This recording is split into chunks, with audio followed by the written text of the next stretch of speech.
একটা ছোট্ট গ্রাম। রাতের অন্ধকার সবসময় ছিল যেন একটা দাদার মতো। করে করে লুকিয়ে থাকতো মানুষের ভয়, কারণ এই গ্রামের উপর ছিল এক পুরনো কাহিনী। কথিত ছিল গ্রামের কাছে অরণ্যের রাতে কেউ ঢুকলে আর ফিরে আসে না। গ্রামের বয়স্করা বলতো সেখানে এক ভয়ঙ্কর আত্মা বাস করে, যা মানুষকে অন্ধকারের মাঝে নিয়ে যায়। কিন্তু গ্রামের ছোট্ট ছেলে রিয়াজ এসব কাহিনী আবার বিশ্বাস করতো না। তার মনে সবসময় প্রশ্ন থাকতো, অরণ্যে আসলেই কি এমন কিছু আছে? একদিন সাহস করে সে ঠিক করলো রাতে অরণ্যে যাবে এবং সত্যিটা বের করবে।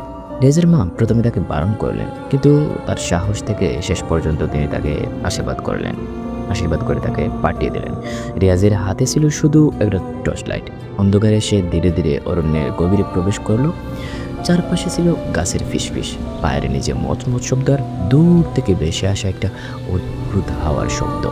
রিয়াজ বেশ কিছুক্ষণ হেঁটে গেল, কিন্তু কিছুই পেল না। ঠিক যখন তার মনে হলো সে ভুল করছিল, তখন হঠাৎ টর্চ লাইটটি নেভে গেল আর তার হৃদস্পন্দন বেড়ে গেল। সে আতঙ্কিত হয়ে দাঁড়িয়ে পড়ল। ঠিক সেই মুহূর্তে এক অদ্ভুত কণ্ঠস্বর শোনা গেল। কণ্ঠস্বরটি বলে উঠল, তুমি এখানে কেন এসেছো? রিয়াজ বয়ে কাঁপতে কাঁপতে বলল, আমি জানতে চেয়েছি এখানে আসলে কি আছে।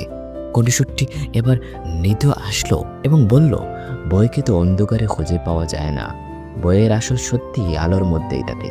তুমি যদি সাহস করে সত্যিটা জানতে চাও, তবে অন্ধকারের মধ্যেও আলো খুঁজে পাবে।